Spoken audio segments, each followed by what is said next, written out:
We are making our way slowly and surely through the book of Habakkuk. 2 more Sundays, this Sunday morning and Sunday next, and then we'll begin to turn our hearts towards Advent. Habakkuk chapter 2 we'll be reading from this morning. From large international fraudsters and extortionists at small companies to well-publicized international moguls like Harvey Weinstein, Bernie Madoff, and countless others who thought they would just keep getting away with it, there is this moment of shock when they realize that the jig is up, that the free ride is over, that their secret misdeeds will be spilled out into the open and into the public, and that they will finally face justice for their crimes and misdemeanors. And it happens on the international political scene as well. Eventually, the regime falls, and the dictators must face the consequences of their actions. The problem, of course, from a human perspective is that sometimes these abusers and tyrants face an untimely end, sometimes by their own hand. Some choose to commit suicide with their girlfriend in a private bunker below the streets of Berlin. Some are prematurely hung by a mob on the side of the highway as a bandit before they can be brought to justice for the evil they have committed. But our Christian hope is in the afterlife. And in the perfect justice of our sovereign God, we know that there is no escaping his courtroom. Even when human courts get it wrong, or when our earthly justice system doesn't kick in quite in time enough, there is no escaping from the ultimate justice of God, before which all tyrants, all dictators, and all evildoers will be brought. In spite of its long early silence in the face of evil, the book of Habakkuk eventually gets around to affirming that the justice of God will ultimately prevail. Our text this morning in Habakkuk 2 is at the same time one of the heaviest in the Scriptures and also one of the most comforting passages in all of the Scriptures. It is one of the most profound answers to the two big questions that are leveled at God from the midst of our broken world. When faced with the unspeakable evil that too many people seem to be getting away with for far too long, there are two questions that we level at God. Doesn't he see what's happening? Doesn't he care that people are being harmed? And question number two is, why isn't he doing anything about it? Why doesn't he stop it? Why doesn't he bring it to an end? Our text in chapter 2 this morning affirms in great detail that God is not blind, he is not stupid, and he is not uncaring. He knows exactly what's going on. He knows exactly what's happening. And he is not inactive or unmoved. In fact, he will bring every act of evil to justice. And the God who is watching and who sees every act of evil breaks it down for Habakkuk the prophet into 5 woes. Woe, W-O-E. There are 5 groups of people this morning who get a woe from God, the righteous judge. This woe is a peculiar word in the Hebrew Bible. It is used 53 times in the Old Testament, and it carries 3 related but slightly different connotations. 8 times the word woe is used in a funeral lament. And in a sense that applies here because the people that God is to bring into judgment, their time is up. Their life is over. 4 times the word woe in the Old Testament Hebrew is used as an interjection, a little bit like behold or watch out or aha. And that is also appropriate here because these people thought they were getting away with it and they thought it would go on. And God says, stop, wait, look here, I have something to speak to you.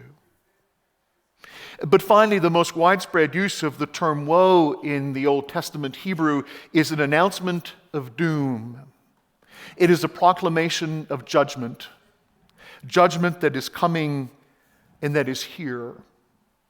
It says, you have had your day, and it's now time to pay for your sin. The word is used this way 41 times, and you won't be surprised that all 41 times occur in the prophetic books, the major prophets and the minor prophets. For the prophets, woe is always very bad news for the perpetrator of evil. So as God continues to speak to Habakkuk this morning, He finally gives the response that the prophet had waited for so long. And he begins by noting wryly that the evil tyrant will now have to face the taunting and the mockery and the ridicule that he had long imposed on others. He begins with the first woe against those people who have enriched themselves with ill-gotten gain, who have stolen their way into luxury by extortion. Listen to that first woe. Verse 6 of Habakkuk 2, "Shall not all these take up their taunt against him with scoffing and riddles for him?" It's the Babylonian now who is exposed to mockery. "And say, woe to him who heaps up what is not his own. For how long? And loads himself with pledges. Will not your debtors suddenly arise, and those who awake who will make you tremble? Then you will be spoil for them. Because you have plundered many nations, all the remnant of the peoples shall plunder you. For the blood of man and violence to the earth, to cities and to all who dwell in them." The striking thing in the 5 woes that God lays out for Habakkuk is that in the immediate he is referring to the evil that the Babylonian invaders were currently doing and for which they would soon be brought into judgment. But the woes work on 2 other levels as well. With a look back in time, God also speaks to the injustice that had been happening in Israel among God's people. You remember when Habakkuk began, when he first prays to God, he wasn't worried about the Babylonians yet. He said, "Among my people, there are people taking advantage of others. There are people extorting others, stealing money, living on money that is not their own." And so when God sends out this woe, it is a woe to the Babylonians who are now sinning and committing this evil, but it also looks back to the evil that had been done by God's people that he has brought to an end. But God is also looking ahead. In a peculiar way, in these verses in the book of Habakkuk, there is a lot of borrowing of terms that we find in Proverbs, in the books of wisdom. And so God is not just bringing judgment against his people who had sinned by extortion. He's not just bringing judgment on the Babylonians who are currently ripping people off and taking advantage of the poor and the oppressed, but he's also making a general statement. It's not just God's people. It's not just the Babylonians. It's anybody who would choose this course of action. Any of you, even in Montreal in 2022, who thinks you're getting away by living by extortion, who thinks you're getting away by living high off the cog from money that you have stolen from someone else on ill-gotten gain, woe to you, because your time will come to an end. And so the first woe is spoken against those who get wealthy with stolen goods. Success by exploitation. The first woe is about the never-ending lust for money. What did the multi-billionaire say? How much money do you really need? And he said, just a little more. The text speaks of pledges. These are like security that was given for a debt. It's not just that the exploiter has stolen money from the poor, but then when the poor become so poor, they need to borrow money to survive. But if you're going to borrow money to survive, you need to give a pledge or a guarantee. So you need to give your cloak as a security on your loan, or you need to put up your house as a security, as a mortgage against the loan. And eventually, when you default on the usurious debt, you've lost your home and your cloak and your tools and the things you needed to live. To these exploiters, God says that he will flip the tables on them. They will become impoverished. They will be spoil for the others that they had oppressed. It will be their turn to be plundered. They themselves will finally be reduced to abject poverty and debilitating debt. There comes a second woe. The second woe is to people who are seeking their own personal security, whatever the cost. It's not just that they want a lot of money. It's not just that they want a nice big house. They want a place where they're going to be nice and safe, where they're going to be secure from everything else. And the bottom may drop out of the market and there may be vans rummaging on the streets, but they want to be safe with a fat RRSP and a guaranteed investment certificate, their livelihood guaranteed while everyone else is in trouble, regardless of how many people have to be trampled on the way. They want to be secure and safe and protected at the cost of everyone else. Here the second woe begins in verse 9. Woe to him who gets evil gain for his house, to set his nest on high. He wants to live high on the hill in the nice areas of the city, to be safe from the reach of harm. You have devised shame for your house by cutting off many peoples. You have forfeited your life. For the stone will cry out from the wall, and the beam from the woodwork respond. The deep irony is that in order to protect their lives, in order to make themselves secure, in order to preserve their own life, they will in fact have forfeited it. How did Jesus word this? The one who wants to keep his life will lose it. There's a haunting image here about these big, beautiful houses that they've built at the cost of exploiting somebody else. They're living in their large, luxurious, opulent houses, and the stones from the walls cry out because of the injustice. The wooden beams that hold the house together take voice. They creak and they groan and they cry out against the oppression that has built this mansion supposedly to keep them secure. And the weeping and the crying that comes from the stones and from the beams of the house, it is the voice of all the little people that have been crushed, of all those who have been trampled and taken advantage of along the way. The third woe. The third woe is not about people driven to acquire wealth or their own personal property at the cost of others. It is about empire builders, people who lust for fame and glory, people who must have political power, people who need to make just one more run for president. Sorry, did I just say that out loud? They want to make a name for themselves, even if they have to do it at the cost of other human lives. As we read it, we can think of all of those great cities of antiquity built by the empires of the past, with thousands of human slaves being worked to the bone to make the pile of bricks. And this one is really apropos to Nebuchadnezzar, the great king of Babylon. The big city was one of the largest to that point. There were sections where the outer protective walls of the city of Babylon were over 100 feet thick, piled with bricks. And get this, every single brick in the wall was engraved with the king's name. Think about that kind of manpower that it took to do that. Verse 12. Woe to him who builds a town with blood and founds a city on iniquity. Behold, is it not from the Lord of hosts that people labor merely for fire? The nations weary themselves for nothing. For the earth will be filled with the knowledge of the glory of the Lord as the waters cover the sea. There's an interesting condemnation in this woe.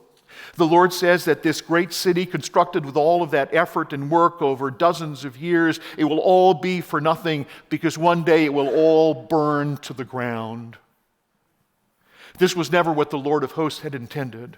All this hard work for nothing. But this is what they have brought on themselves. These great nations that worked so hard, that wearied themselves for so long to build their fame and their reputation, it was all for nothing because eventually it is all reduced to stubble, to ash, to sand, and to dust that the wind blows away. These mighty kings and emperors, these tyrants and these great business leaders, they thought they were filling the earth with their own renown, with their own fame, with their own popularity. But it is the glory of the Lord that will eventually reign supreme, filling the earth as the waters fill the sea. These empires' greatest sin is that they worked for their own glory rather than submitting to the glory of the Lord. The fourth woe is perhaps the strangest of the lot. The fourth woe speaks in very personal terms. It speaks in personal terms of the way the Babylonians made sport of other people, took advantage of them to their own shame. We're not sure whether it is to be understood literally or figuratively. It begins this way in verse 15, Woe to him who makes his neighbors drink. You pour out your wrath and make them drunk in order to gaze at their nakedness. We're not sure whether there was actually some little sick game that the Babylonians played with the captives that they brought in to embarrass them or to take advantage of them. But you get the image. These captors, these powerful people, they took advantage of the people they had oppressed. They get them drunk and take advantage of them. But here again, the punishment will fit the crime. except that the violators won't just be brought to shame in front of others. The violators won't just be drunk with wine. We're told that the Lord himself will give them something to drink. The Lord in this woe says to these violators, he said, you got people drunk, you made them drink wine to take pleasure and embarrass them.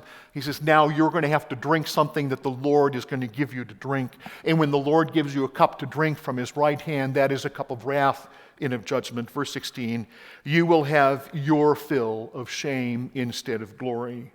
Drink yourself and show your uncircumcision, your unrighteousness. The cup in the Lord's right hand will come around to you, and utter shame will come upon your glory.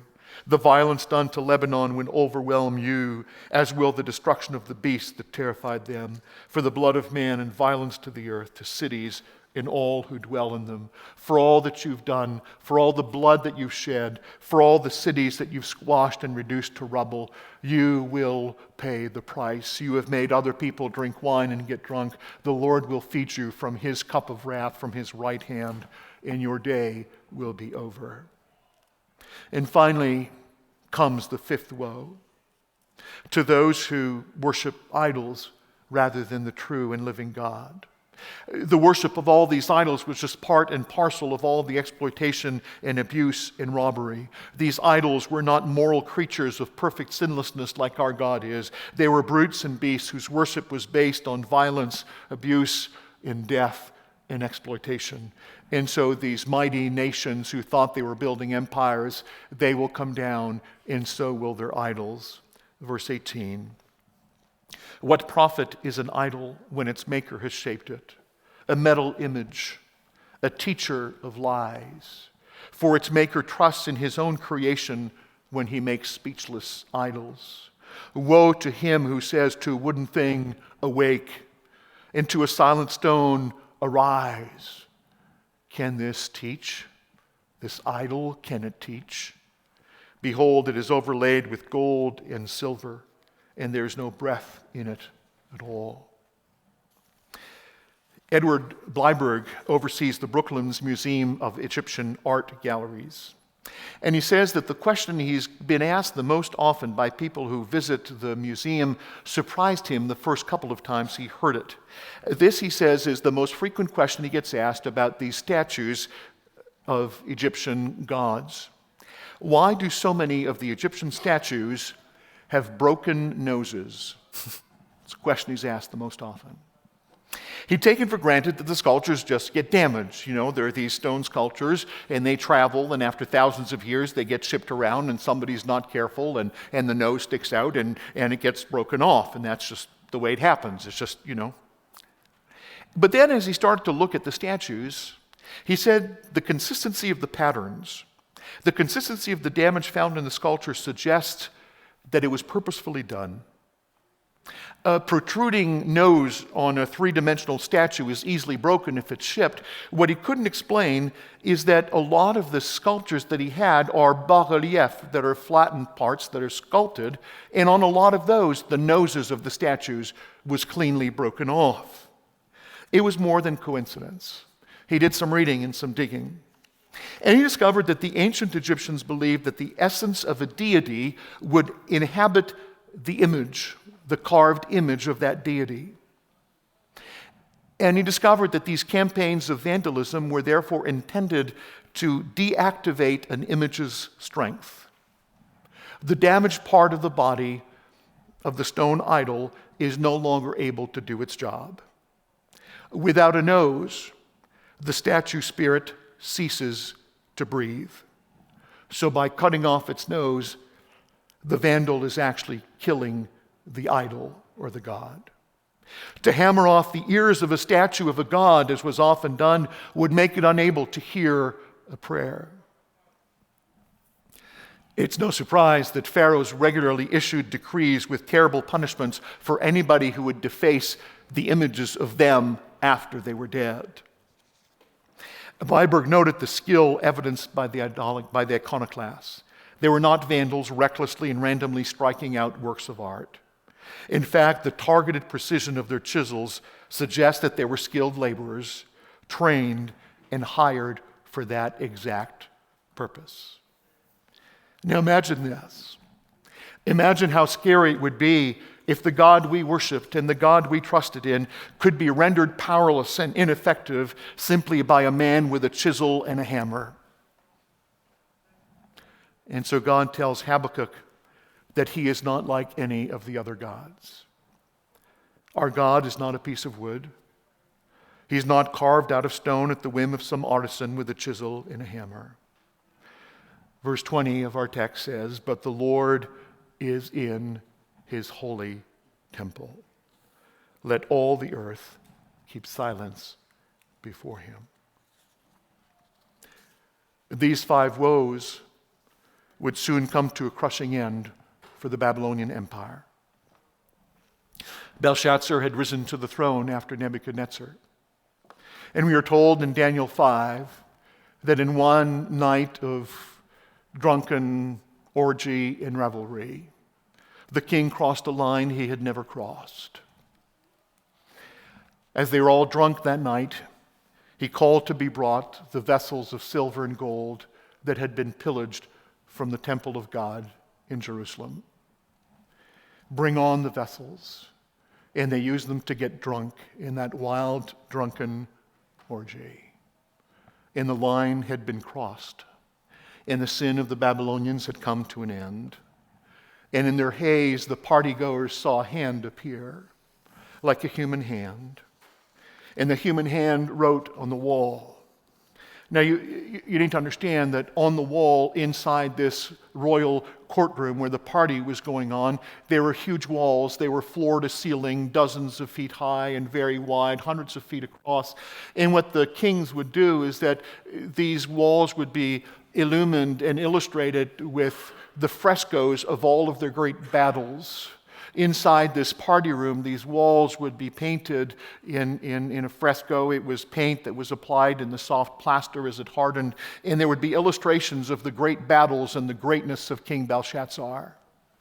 And so in the middle of this party, when they're all half drunk, this hand appears, and it begins to write, and it doesn't write just anywhere. It begins to ruin the beautiful artwork mosaic telling the glory of King Belshazzar. And as the finger scratches into this plaster and defaces this piece of art to the glory of Belshazzar, it writes just 4 words: Mene, Mene, Tekel, and Parsin. They can't figure out what it says, and so they call for Daniel. And Daniel reads the words: God has numbered the days of your kingdom, Mene. Your days are at an end. God has numbered you. Tekel, you have been weighed on the scales, and you have been found wanting. In Parsin, your kingdom is done. It's finished, and it's divided. It will be ripped and torn from under you this very night. While the party was going on, the noise of the party, of the musicians, and of the revelry covered up the important thing that was happening in the city. The Medes and the Persians had broken through the defense of the city walls. And as the party was going on, they were actually tunneling immediately beneath the palace where the party was happening. Within a matter of just a few hours after the handwriting had been written on the wall, Babylon fell to the Medes and the Persians. And Belshazzar died that night in shame and embarrassment and ignominy, so drunk that he could barely stand before the man who killed him with a sword. Mene, Mene, Tekel, and Parsin. As evil and injustice appears to prevail in our world, our powerful God is not blind to the injustice, and he is not inactive in response to it. The 5 woes that he lays out for Habakkuk affirm very clearly that God sees every justice, every unspeakable evil, every act of exploitation, every theft and robbery, every secret exploitation done in a back room, and he will eventually bring every sin to justice. For the Babylonians, it all came crashing down in one harrowing night of drunken orgy that Daniel recounts. But for every dictator, for every tyrant, for every abuser and exploiter who thinks that he's getting away with it, the writing is also on the wall. Mene, mene, tekel, parsin. God has numbered the days of your kingdom and brought them to an end. You have been weighed in the balance and found wanting, and your kingdom is divided, ripped, finished, and gone. I hope and trust this morning that none of you is leading some kind of double life, maybe stealing and pilfering from company funds on the side, unbeknownst to anybody else, maybe taking advantage of something or someone else, maybe an illicit relationship. And because of who you are, you should be shaking in your boots. I have a friend in the townships who was leading a double life for many years, was leading a Christian ministry, and had an illicit relationship going on the side with one of his underlings. And he remembers getting up one morning and God spoke to him and said, "This stops today. You come clean and confess, or I will take you out." If there's something that you're living this morning, something that is happening in secret that nobody knows about, and you're just praying that it will never come to light, I want you to know without a doubt that it will. The writing is on the wall. And if you're involved in something like this, it needs to stop. It needs to stop today.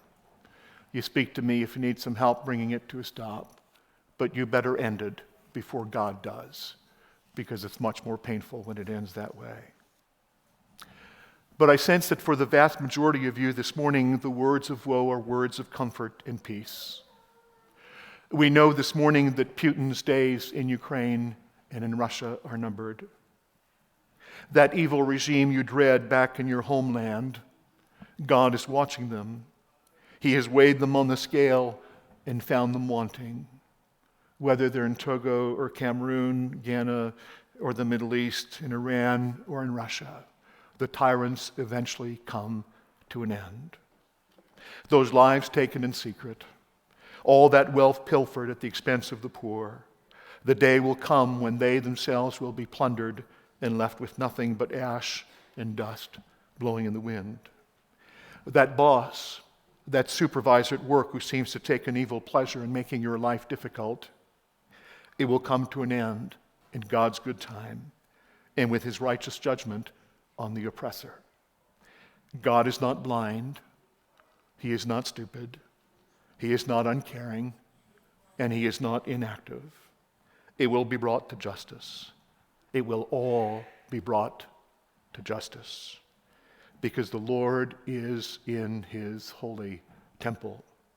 Let all the earth keep silence before him.